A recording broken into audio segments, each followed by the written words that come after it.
Assalamualaikum warahmatullahi wabarakatuh. Nah, ini lagi rame di sosial media di mana Wapres Gibran alias Fufafa dicuekin oleh Prabowo di saat acara Harlah NU ya, yang ke-102, di mana Gibran ya tidak disapa oleh Prabowo. Telah resmi dibuka.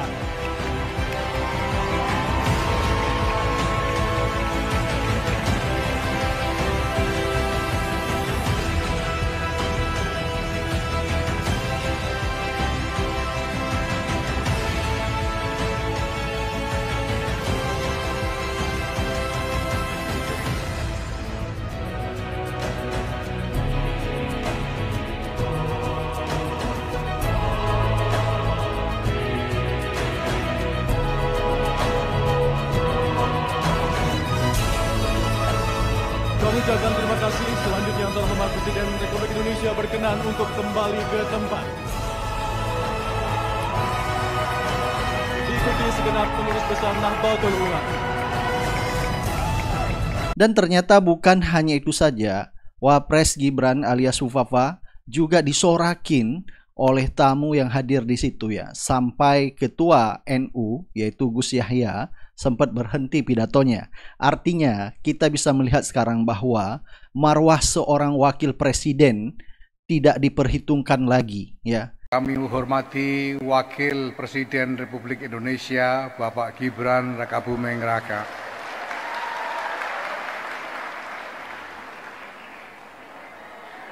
Yang kami hormati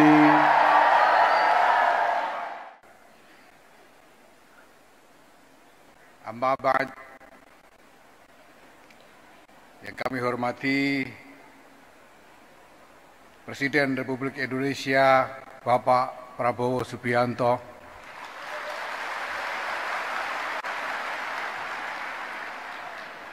Yang kami hormati Wakil Presiden Republik Indonesia Bapak Gibran Rakabuming Raka.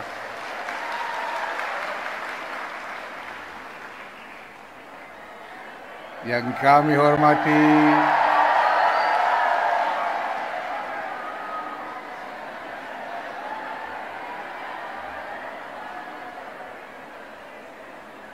Wakil Presiden Republik Indonesia ke-13 Kiai Haji Ma'ruf Amin.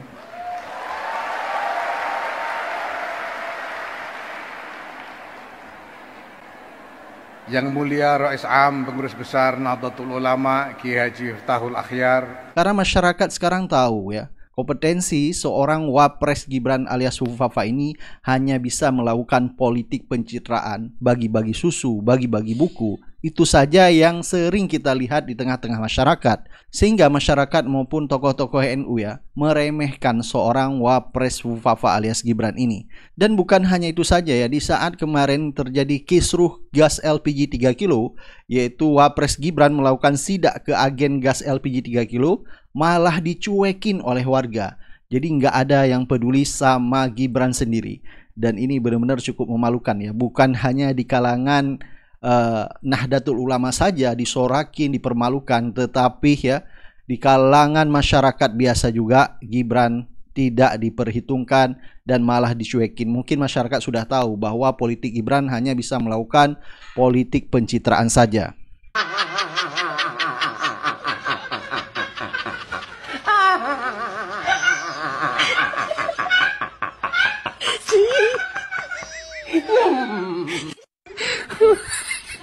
Nah, kalau kita lihat sekarang juga ya, Prabowo sudah mulai menjauh dari Jokowi. Apalagi tangan-tangan Jokowi seperti Bahlil kemarin membuat keputusan sendiri. Ternyata juga pada akhirnya ya, kita lihat ada video yang keceplosan Bahlil, terjadi kekisruhan masalah LPG kemarin atas perintah Wapres Gibran alias Fufafa. Sehingga Prabowo pun ya mengultimatum kabinetnya yang tidak mau bersih-bersih akan dibersihkan. 100 hari pertama kami akan baik. Dalam arti saya berharap ada kesadaran. Saya pernah menyampaikan seluruh aparat, seluruh institusi, bersihkan dirimu.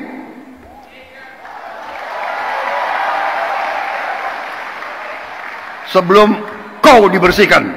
Sehingga Bahlil pun kita lihat bakal ketar-ketir bisa-bisa direshuffle oleh Prabowo. Saya tahu ini adalah keputusan yang tidak populer bagi saya. Tapi untuk memastikan hak-hak rakyat mendapat dari apa yang negara berikan, maka jangankan popularitas, nyawa pun saya siap berikan untuk rakyat bangsa negara.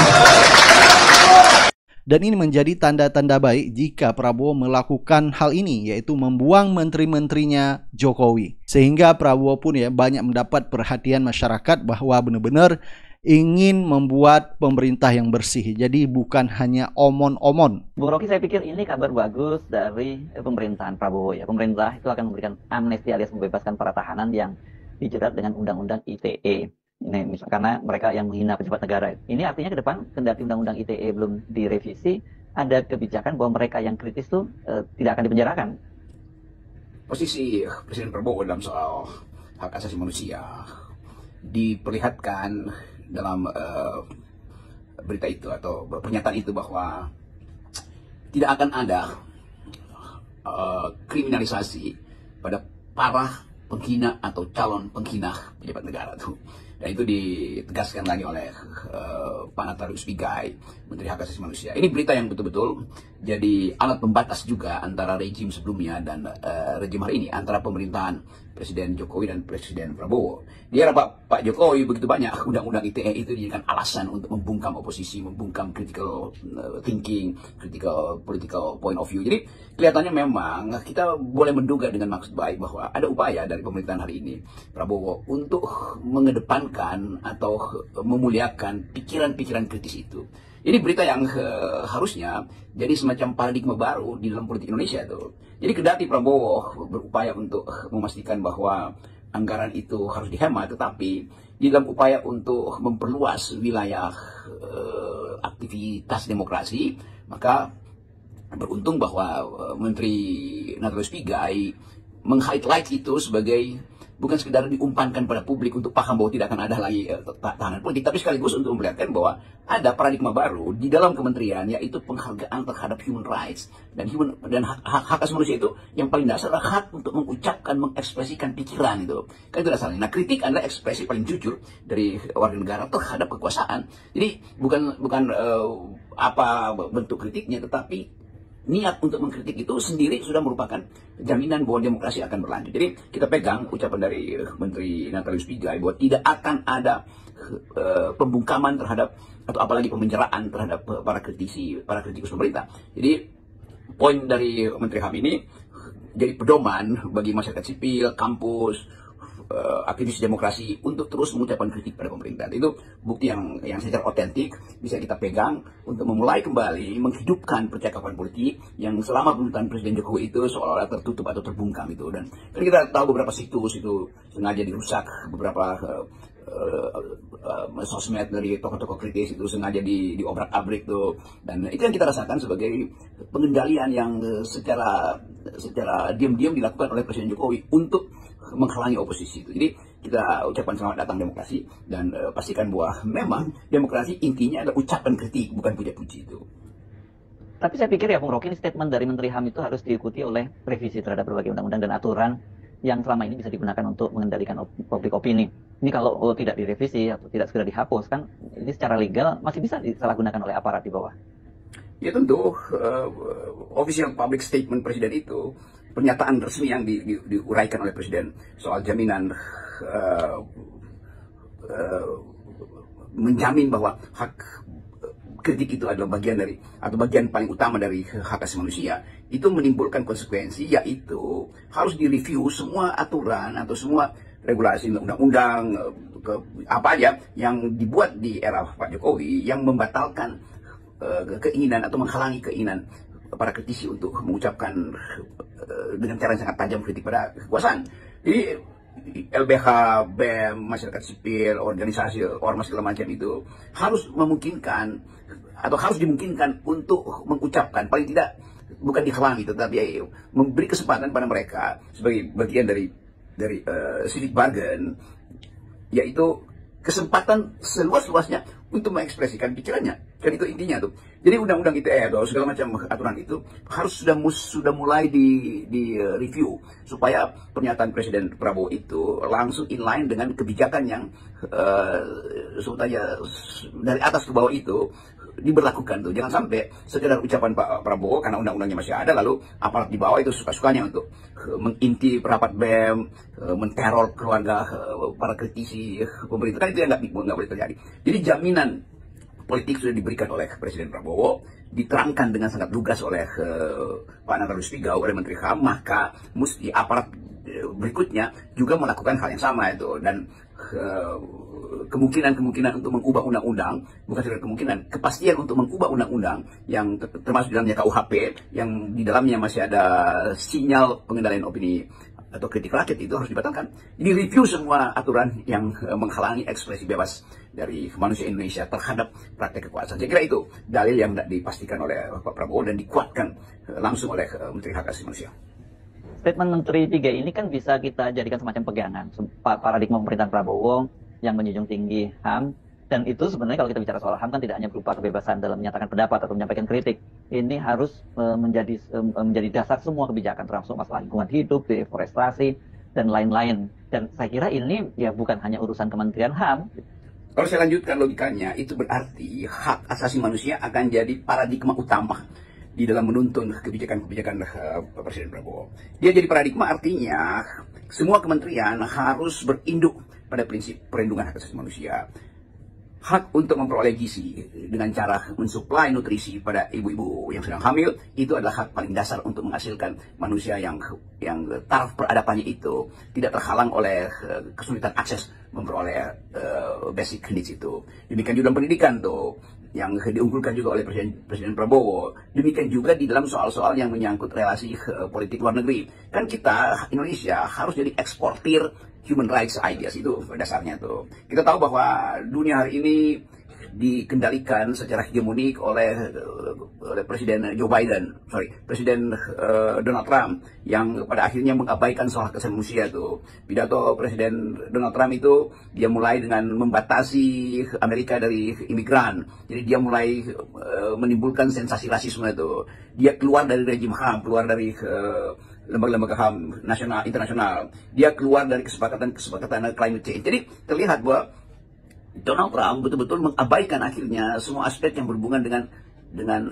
human solidarity. Sementara kita Indonesia didesain oleh para perancang, oleh para pendiri negeri ini untuk menghidupkan hak asasi manusia, karena kita punya pengalaman historis, yaitu kolonialisme, punya pengalaman historis penjajahan. Jadi soal HAM itu betul-betul berakar di dalam sejarah kita. Nah, itu pentingnya pemerintahan ini diasuh dengan paradigma yang sama tuh. Dengan kata lain, Indonesia harus jadi faktor dalam upaya untuk menandingi kepongahan dari Amerika Serikat, dalam kepemimpinan Donald Trump yang mengabaikan atau bahkan tidak lagi ingin terlibat dalam urusan hak asasi manusia. Jadi itu saya kira yang penting, dan Pak Prabowo kan menjanjikan untuk melindungi rakyat dan hanya terhadap rakyat dia bekerja. Itu artinya doktrin HAM itu mesti tiba pada semua pejabat negara tuh, dari atas sampai bawah tuh harus peduli pada HAM. Di dalamnya ada aspek-aspek peduli pada kesetaraan warga negara, peduli pada keinginan untuk mencegah kemiskinan akibat disparitas yang terlalu tinggi, keinginan untuk mengutamakan ekologi ketimbang ekonomi. Kan itu semua yang kita sebut sebagai hak bumi untuk dirawat oleh manusia, dan hak manusia untuk memperoleh hasil-hasil bumi itu di dalam kesetaraan. Jadi doktrin ini saya kira mesti sekali lagi jadi paradigma dari kementerian, bukan sekedar kementerian HAM yang memang sendirinya akan jadikan sebagai paradigma, tapi menjadikan paradigma kabinet. Dan itu yang akan kita lihat ke depan, bahwa demokrasi dihidupkan kembali justru setelah paradigma itu berubah dari pemerintahan sebelumnya yang anti kritik dan regulasi-regulasinya menghalangi pikiran kritis, dan kita pindah pada era keterbukaan seperti dipastikan oleh Presiden Prabowo. Kebijakan Prabowo ini semakin menegaskan kepada kita bahwa ya dia secara diametral bertentangan dengan berbagai kebijakan yang sebelumnya diambil oleh Presiden Jokowi, Presiden ke-7 Jokowi, gitu para pendukungnya menyebutnya ya.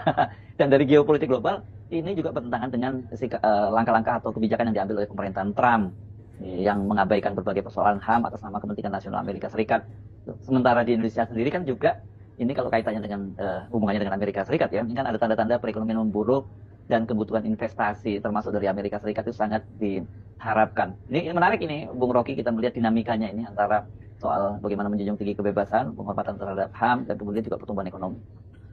Kabinet memang ada dalam kesulitan ekonomi, demikian juga rakyat, demikian juga korporasi itu, dan demikian juga UMKM, karena penghematan dan karena krisis, sebut aja jenis krisis baru di dalam ekonomi dunia itu, akibat dari perubahan politik di Amerika, dan sifat ketertutupan dari Amerika, atau upaya Amerika untuk melindungi produknya, tapi kemudian membatalkan perjanjian perdagangan internasional itu, pasang tarif tinggi untuk mencegah komoditas lain masuk ke Amerika. Dan semua itu menimbulkan semacam batalnya Indonesia membayangkan ada investasi, batalnya Indonesia membayangkan bahwa dia bisa memperoleh kesempatan untuk membuktikan bahwa hilirisasi itu akan menghidupkan ekonomi dalam negeri. Jadi semua kesulitan itu dari sudut fundamental kita, fundamental ekonomi yang memang lemah selama 10 tahun era Pak Jokowi, dan bertemu dengan krisis baru di bidang